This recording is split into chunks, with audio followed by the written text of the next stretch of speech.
Welcome into Sports Tonight. A little special edition. We're breaking in with some breaking news. Aaron Ladd and Lee Smith will have you covered for a really good edition of Sports Tonight, but did want to get on here and hop on with the latest news that's coming from NBA Insider, but also ESPN. The Hawks and the forward, Jalen Johnson, have agreed to a new 5-year, $150 million extension on Monday. The deal is fully guaranteed. Then there are no options in the extension. So this means that the Hawks are doubling down on Jalen Johnson. He had a superb year last year, really was a cornerstone of that roster, was a really big, bright note. A lot of people thought he should have been named newcomer of the year. Didn't end up getting this, but this comes after the Hawks exercised club options on his contract for the 2023-24 and 2024-25 campaigns. He was also scheduled to be a restricted free agent ahead of the 2025-26 season, which meant there was, it weren't as much urgency as you would predicted for this immediate deal. But he was extension eligible. They obviously see a future for him. They might think he's good to play in with Trae Young and Zachary Reese-Olshey, who they picked with the first overall pick in this last draft. He just took significant strides, was averaging 16 points, 8.7 rebounds, 3 assists, 1 steal, and about a block per game while shooting 51% from the field. So he was really a bright note for the team last year, and they'll be excited to get him going. That home opener is on Wednesday, so we'll have everything covered from that as well. But I'll hand it over to Aaron Ladd and Lee Smith. Ladd here. Lee Smith is there. Let's go. Lee, how are you feeling on this Monday? It was a sports-filled weekend. It was. Got UGA, Tech, Hawks about to start. Goodness. I mean, the Falcons. Yes, the Falcons. Feeling like the Falcons feeling like a lot of your Alabama last week fans are feeling. Oh, well. Sorry. I mean, we're gonna get close to this go week. there already. For those of us who don't know or are not aware, I know it's some new here, a lot of new chemistry. We got Mizzou, Alabama coming up as well. Oh, we do. Yeah, how could you forget about that? Well, I've almost forgot about the entire season already, which is sad, and not something I can say that's happened for about, I don't know, the last 15 years. Oh, it was a sports-filled weekend. We'll talk Georgia, Texas. We will talk Alabama. No, we won't talk Alabama. We will. We will. We will at some point. We'll talk Atlanta Falcons. What's on my mind, Atlanta United. What a run it's been for them. 4 straight positive results on the road for interim Rob Valentino's side as they go into Montreal on Tuesday. We'll look ahead to that one. And then we'll talk about what's on our mind. I have a guess about what's on your mind. But first, let's talk about them Falcons. Them Falcons, indeed. I was there at Mercedes-Benz Stadium. We'll give you a quick look at the box score here on ANF Sports Tonight. Thanks for rocking with us. 34-14, the final, as Geno Smith and the Seattle Seahawks leave victorious. Really the story for the day for me, and Lee, I want to get your takeaways from this on this one. Just too many turnovers. When this Falcons offense turns the ball over, 2 interceptions for Kirk Cousins to go along with the strip sack fumble that led to a touchdown return for Seattle. You can't win successfully in the National Football League continuing to turn the ball over. We hadn't seen that over the 3-game winning streak that Atlanta had. Yep. And then they kind of turned back into a pumpkin here against Seattle. What's kind of crazy, I mean, they had 31 minutes of possession to 28. I mean, so it's pretty even. Penalties. 9 penalties for 72 versus 5 for 42. And let's see. They actually outgained by about 50. Yeah. They outgained the Seahawks by about 50 yards. Still lost. Why? Turnovers. Yeah, penalties and turnovers. That fumble. And the timeliness fumble of some of it's those like penalties, the mistakes they did make were like absolutely critical in the wrong time in the wrong place. So I don't know. 4-3 now, and you had a whole lot of good faith in the team before this week, and now feels like it's a little bit lackluster. It's interesting you say that because Raheem Morris used the word flat a lot to describe all 3 phases. Obviously, Younghoe Koo missed a kick. Defense kind of had lapses, specifically right before halftime. Yeah. And the offense, we talked about some of their issues. Let's hear from some of the locker room sound now. We'll start off with safety Jesse Bates, who kind of pushed back at some of the narrative that they came out flat and still felt encouraged more encouraged than my co-host over here than the Atlanta Falcons being able to rebound from this 34-14 loss against Seattle. I mean, I don't think. I mean, this flat word is getting overused. I think. I don't think we really came out flat. I think that possession before the halftime, I thought we were in great position, down 3, but instead we gave up a touchdown, and that's been a recurring thing that's happened. These last couple of weeks is giving up touchdowns before the half, and that's big time. That's when great defenses, they step up and we get stops in that situation. So I don't want to overreact to this loss. We're still in a great position. Got a huge divisional game next week, and we'll be fine. We'll get better. I promise you that. Did the way that happened kind of change the way that you talked about what was going on at halftime, the changes you were going to make in the second half? Yeah, I guess you could say that. I mean, it's a big difference when you go into halftime down 3 or 6 points compared to 10 points. And then our offense I don't think we came out and scored that drive. So, yeah, I mean, you got to be better before halftime and, transition into the second half. How do you fix the penalties? 9 penalties. Some of them on third down that kept extending their drives. How do you fix those? I'm not sure. I gotta watch the film. I'm not sure. Some of them could be ticky-tack. Some of them can't. There's a couple times I think on the same drive, 2 third downs back-to-back, where we got off the field and then next thing you know it's first down. So, yeah. You guys have won different games different ways. Taking games, one defensive, one offense. Is that why you're not like overreacting because it was all 3 in one game that didn't step up? And like, hey, moving down, we just got each other's back. Yeah. I think that's a great point. 17-game season. We're 4-3, 3-0 in our division. We go to Tampa Bay next week. So if you want to overreact, there's going to be a lot of people talking, oh, we got beat. But we'll be fine. Jesse, it's hard to win. I know it's hard to win 3 in a row, but it's even harder to win 4 in a row in this league. Is the ability to sort of extend streaks for a while, is that one of the things that separates teams that are good versus teams that take the next step? Is that fair? Yeah, I guess you can say that. I think the good teams just go 1-0 each week. It don't matter if you're on a streak or not. The goal, it don't matter. We're trying to go 5-game win streak. That doesn't matter. It's to go 1-0 this, every single week, and this week we didn't. So next we got to move on. Like I said, huge divisional game to remain, undefeated in our division. This defense had been pretty good at limiting explosive plays so far this season. What do you think was working well for Seattle today? Yeah, I think some of their tempo, some of the stuff that they did, hurt us a little bit. I think the trick play, 20 yards play, and then right before the halftime, I think a 35-yard pass. So it's not anything that's out of the ordinary. Just certain details we got to tighten up. It felt good. I felt comfortable. I felt confident. Like I was saying, like just make sure the operation is smooth. That was the main thing. That I wanted to focus on whenever I got out there. Mm-hmm. Then how did you feel it went? Running play first play, then you got to throw it a little bit. Yeah, I mean, I felt it went good. Each and every day at practice, I make sure I work hard to, be ready for any moment that I get, and to be able to get the moment today and operate smooth at a high level. I feel like that was good. And just seeing when Casey got the ball, he's a guy that works hard every single day. He goes full speed, and you saw him when he got the ball. He made a couple players miss, and Jace coming in as well, running the ball, running extremely hard. It was good to see him out there as well. So. Raheem said all 3 phases came out flat today. Why do you think that happened?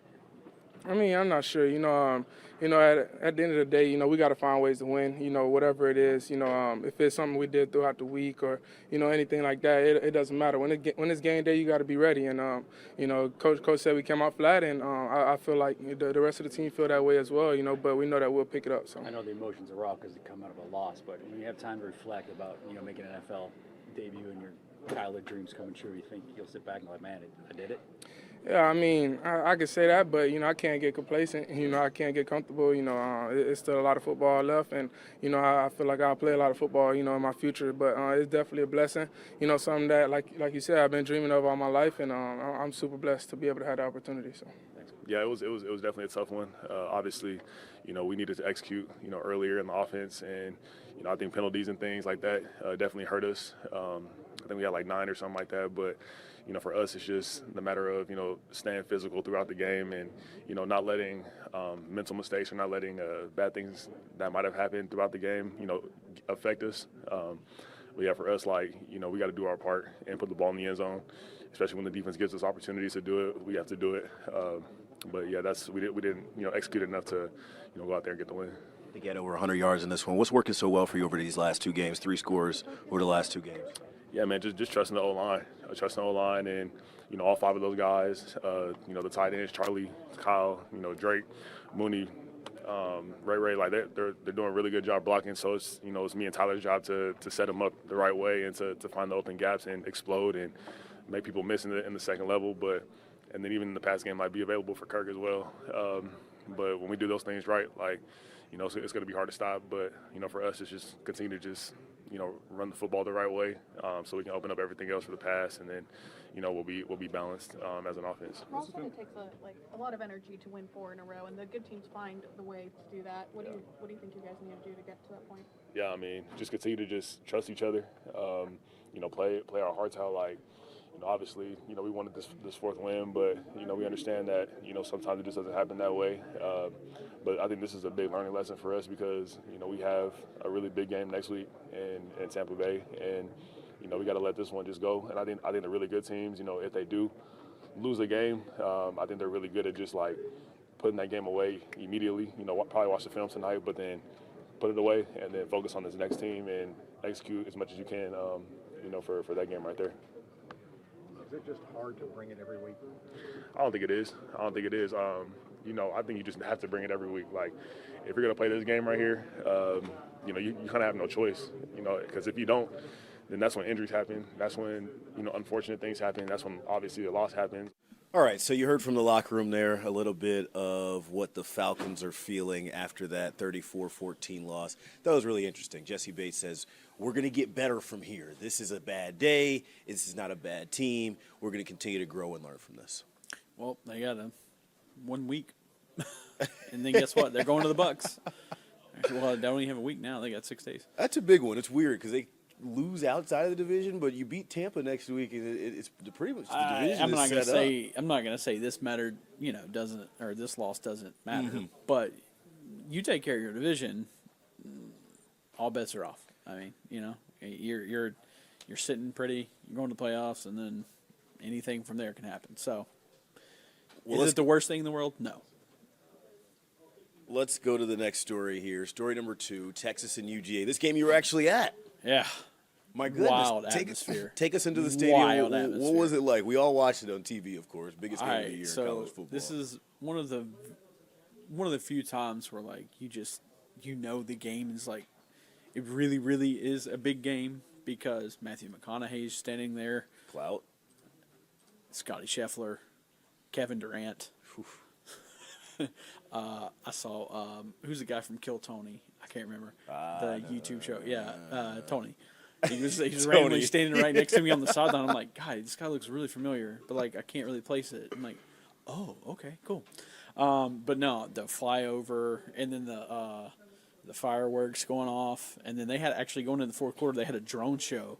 Wow. Gigantic, the UT, the steer. Longhorn. The Longhorn logo.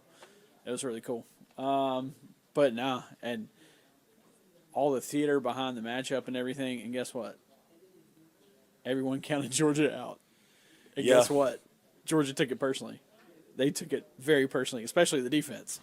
Jalen Walker and Dalen Everett absolutely dominated. Elliot, absolutely dominated. We're kind of talking about that in the preview to this one. What version of UGA were we going to get? Because Carson Beck had just come off of the just his highest passing yardage, highest passing complete. He was finding and figuring some things out. Yes, there were some interceptions and some lackluster play in that one, but which version of UGA were we going to get in this one was the question. And I mean, they gave up over 300 yards against Mississippi State the week before. I mean, and then coming into this, you're going into Texas. They're number 1. They've got all the crowd behind them. They've got all the momentum, it seemed. Yep. And guess what? They didn't show up in that first quarter. They didn't show up in the second quarter. I think they had 23 yards of offense in the first half. And UGA 23 yards. had 23 points. It was 23-0 after Insane. Woodring field goal, 44-yarder to end it. And then Texas kind of gets that momentum. A little bit. Before we get to the sound, I want to ask you about the pass interference play, because that's the one that everybody's wondering about. Personally, I've been doing this for like a decade now. What did you see? That was the wildest in the span of about 10 minutes. Mm-hmm. This is the wildest 10-minute chunk of a game that I've ever been to. Because I was actually on the sideline that with the students were like to my back. All right. So like my goodness. the play happens and then they called it wrong on the field. This is what they said, at least the SC officials. Mm-hmm. And then the entire crowd just starts throwing water bottles like right behind me. I'm dodging like water bottle like left and right, and I'm having to look to the crowd just to miss the water bottles. I'm like, oh, I hope the camera's okay. Somebody's camera actually got hit. Wow. Yeah. I was like, I don't really want to get pelted. You should never be throwing anything on the field, no matter what the circumstances. I know here in Atlanta there was a game against St. Louis that similar things type happened. Look, honestly, I'm just happy they weren't like beer cans, like an aluminum cans. I thought they were beer. I'm not going to lie. Well, they were, but they weren't. They could. I mean, there could have been a couple. I don't think so, actually. Mostly were water bottles, but I think there were a couple like glass, like a plastic cup. So it wasn't like an aluminum can. That's what I'm getting at. It was wild. I mean, it was wild. And then there was like a medical episode. Somebody had a medical episode right in the front row too. So like we were like all the EMTs are there. And then when they reversed it back, that was probably the loudest I've ever heard a stadium. I had never seen anything like that before. I thought once you make a call, you stand on it, you're 10 toes down. No, they set a terrible precedent. I mean, the crowd gets mad and agitated. They throw stuff on the field, and then you just reverse it. I mean, I get it. You might not have made the right call in the time that it was actually happening on the field, but you made the call. So you have to stick with it. I mean, it's tough. Like, I get it. As, you know, if you're a Texas fan, you're obviously PO'd. But come on now. If that happened to you, you would obviously be incredibly, I mean, come on. Throwing stuff on the field, and then they didn't even have a delay of game penalty was the crazy part. I think they did. Or like, what? Go ahead. I was going to say the latest. Obviously, this didn't happen in the moment, but they have been fined. They've been fined and all that, but that's way after the fact. It didn't affect the game at all. Mm-hmm. There was no delay of game penalty or like unnecessary what. I don't know what the technical term would have been, but no stoppage, like no penalty for anything. And I couldn't believe what we saw there. And then a couple plays later, they go right in, they score, and then boom. We got a game. So I don't know. That was the wildest thing I've ever seen. I've never seen a call reverse like that. Texas, so they go down 23-0. Texas claws back to 23-15, and at that point, I thought that this could be a tie game. I think about Georgia, Alabama, and what that game was. Let's hear a little bit of this Georgia sound. We're not going to play the whole thing, but a little bit of that as we look back on what could possibly be the best game in college football this year. On the road in the SEC it is. A lot of respect for Texas and their team. A lot of resilience with our team in terms of overcoming many obstacles, including some self-inflicted. Our inability to catch a ball is almost comical. But I was proud of our guys. You know, nobody really gave us a chance. Everybody doubted us, and I really have felt like we've gotten better over the last 3 weeks. We played a good football team tonight. They'll win some games, and I told our kids coming into the game it was going to be a challenge. Win or lose, we weren't out of it, and that's the case now. We're not in it, so it's one of those things we got to keep getting better. Yeah, a lot of credit goes to a lot of people. You know, Sam Pittman, Chaney, Dale McGee, Todd Monken, a lot of players. Maury Laster, I mean, DeAndre Swift here tonight, Baker. I mean, there's just flooded the sidelines, and so many other people had an involvement in those 100 wins. It's pretty cool to hit that number because when I started, I thought that was unreachable and unattainable. And now, you know, in whatever 10 years, 9 years, I don't know how many years it is, we get there, and it's a credit to this university and the support we have that we've been able to do that. Kirby, can you take us through the reversal of the PI, what the official said to you? Yeah, he just said the guy got it wrong, or the guy called it on the wrong guy, which it took him a long time to realize that, you know. So it's one of those things that I don't know what I'm allowed to say and not say, so I won't comment because I want to respect the wishes of the SEC office. But I will say that now we've set a precedent that if you throw a bunch of stuff on the field and endanger athletes, that you got a chance to get your call reversed. And that's unfortunate because to me that's dangerous. That's not what we want. And that's not criticizing officials. That's what happened. How do you tell explanation for not a delay? Did they give you an explanation for why there was not a delay penalty? I didn't even ask that, you know. I don't know if it's a warning first or what they have in terms of that, but you would think there would be some form of penalty or punishment on the team that's responsible for it, but that's beyond me. I don't really know why. You said they called it on the wrong guy. Who would have been the right guy? I guess the offensive guy. You know, this is 11 and 7, two distinct numbers. You know, I don't know in all my coaching career I've ever seen that happen that way, and it's pretty unfortunate. Coach, talk about the squib kick right before, coming out of the half, yeah. And then the 4th and 1 decision there on your own end to close the game. Was it a point to be aggressive coming into this football game? Yeah, I mean, they needed 2 scores, and we could end the game with less than a yard. If I ever get a chance to end the game with less than a yard, then I'm going to count on my offense to do it, just like we did on the touchdown run to create that. I think that's not necessarily aggressive, it's just intelligent. You know, what am I going to gain? Maybe 50 yards of field position versus winning the game. We're going to go for it every time. 4th and 1 on the road at Texas to win the game. We're going to do it. So the kick was they have a very different alignment, and that was not the planned kick. It was unfortunate.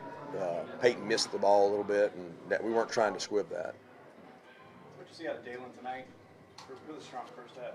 Well, he did some good things. He also had some plays that he probably wished he could have over. You know, he had a pick that I thought should have been a pick 6, but he caught the ball. So that's an accomplishment for us. But he did tackle well. Schumann helped those guys and did some good things to mix things up, and we changed some things up defensively that I think helped us. What made you guys so effective pass rushing? Quarterback holding the ball. You know, I think the biggest thing was not knowing what we were in every play and affecting the timing of the routes. We got good pass rushers when they can go. The bigger factor in the game was the inability to run the ball, because we felt like if they could run the ball, it's going to be tough if they were able to do that. They really never established the run, and that's what this league is. You know, that's what you got to do in this league, because if you can't do that, it makes you more one-dimensional. You heard it there from Georgia head coach Kirby Smart in this one. He said the difference was their inability to run the ball, and you just mentioned that in the break. How many rushing yards for Texas? 29 to 110 for Georgia. Travis Etienne had, by the way, 3 touchdowns.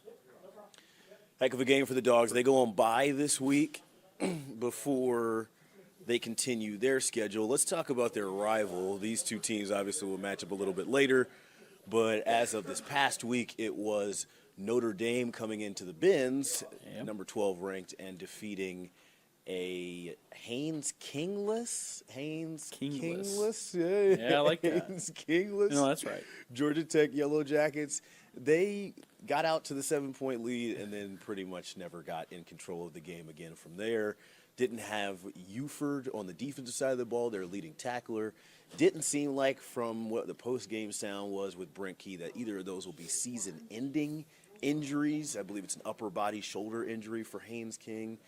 To me, those are their 2 best players. Haynes King, Kyle Eifert is an absolute beast, by the way. And then if you didn't watch that very first, Jamal Haynes too. Yeah, Jamal Haynes too. But I think Haynes and Kyle are probably their 2 best players, and especially when you have the leader of your offense and the leader of your defense out, it's gonna be hard to win, especially in a game against the pretty good Notre Dame team. And we all know Tech, it's all about running the ball and the consistency of going downhill. And I think when you're a running team, and Ellie and I kind of touched on this last show on Friday here on ANF Sports Tonight, you're very game script dependent. Like if you get down double digits, it's tougher for a running style team, a team that likes to control pace and kind of milk possessions. It's harder for them to play catch up and kind of gain a lot of points when they're behind. They got Virginia Tech this week. We will be monitoring those statuses for the starting quarterback. Hopefully that's a get-back game. Yeah, you need that, especially considering they still have Miami on their schedule. Yeah, and Georgia. Miami and Georgia, who are two top 10 ranked teams. Yeah. But I would say maybe playoff aspirations for Tech. Probably a little too far gone at this point. You have anything left on the Yellow Jackets? That's it. You got it. We will monitor those statuses ahead of the Virginia Tech game for Brent Key's bunch. Let's talk Atlanta United. You and I were both out there a little bit earlier today. Shocked. Shocked why? Well, why are you shocked? Because, what were the exact scenarios that they had to going into decision day on Saturday? Who was it? Yeah. There were two. There were like 5 or 6 scenarios. They had to win. They had to win. No United matter had to what. win. Yes. First and foremost. If they lost, they were out. And then there were 3 other teams that had to lose. Win. They had to not win. They could to not win. I guess they could have drawn too. And guess what? It all happened.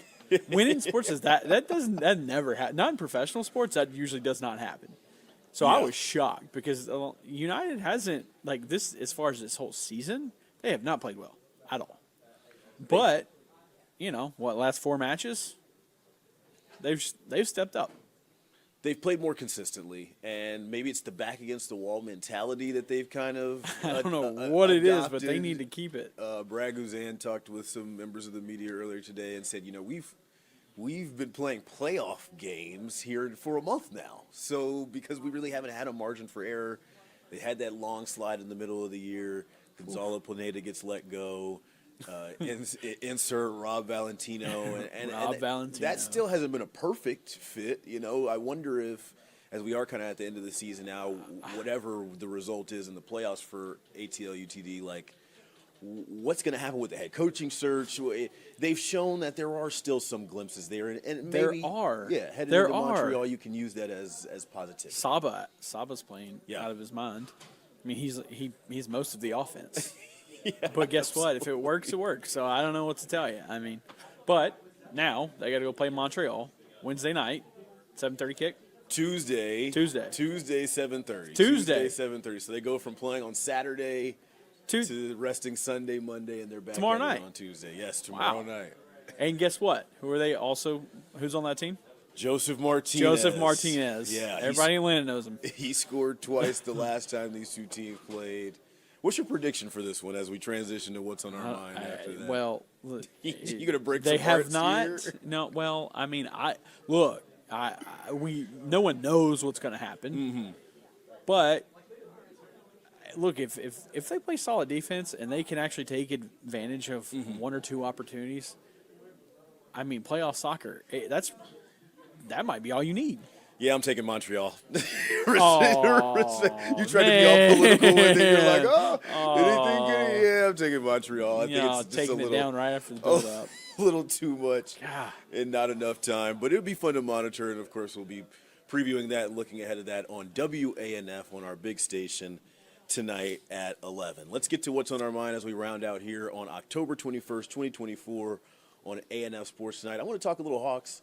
The season opener is Wednesday against the Brooklyn Nets, and we actually just got an injury update earlier today on one of the draftees from last year, Kobe Buffkin, who hasn't seen a lot of time. He was with the Skyhawks. People are wondering when he's going to go from Skyhawks to the real Hawks, when he's going to make a real contribution on this team. Obviously, they have the number 1 overall pick this year in Zachary Reese-Archet. But here's the injury update on Kobe Buffkin. He sustained a right shoulder injury during Saturday's practice. Undergoing testing and evaluation, will be listed as out for the opener. Something to monitor if he cannot suit up for this team that looks to try to make a play-in push in 2024.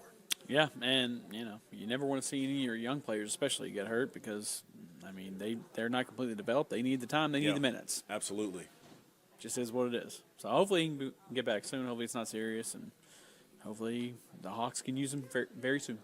What's on your mind, Lee? Take us out of here as we round out on ANF College Sports football tonight. is absolutely the craziest sport known to mankind. I don't know how to say it otherwise. Georgia does not show up for a half against Alabama. And then, 5 weeks later, boom. They beat the crap out of Texas at Texas. And no one saw that defense stepping up like they did. Jalen Walker was an absolute beast. Dalen Everett, because I think, Walker had 3 sacks, forced fumble, and he recovered he didn't recover from it, but still. And then Dalen Everett had the strip sack, and the ball bounces around 10 different guys, and he somehow ends up with it. And then he comes back and gets another interception. Georgia's playing absolute crazy defense. And if they can do that, I don't think anybody's got a chance to beat them. But that's neither here nor there. My team, Alabama, has absolutely imploded. How did I know that's what we were going to Absolutely imploded. And I have no idea what's going on. And being a fan all my life of that team, I was there when we had the Mike Shula and Mike DeBose years before we got Nick Saban. So, I totally understand what it was like not having the best ever. And now I am feeling that again because, well, hopefully that was a rough game losing to Tennessee like that. Hopefully those struggles continue for one more Saturday as those Missouri Tigers. Man, if they lose to Missouri, I just don't know. Tuscaloosa. At this point, I just want to beat Auburn, and that's a good season to me.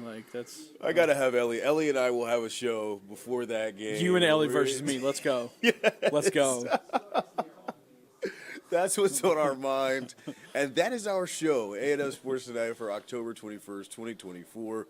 We will be back here tomorrow on the stream looking ahead to Falcons, UGA, and Tech. Until then, Lee Smith, I'm Aaron Ladd. Thank you for rocking with us. We'll see you next time. Adios.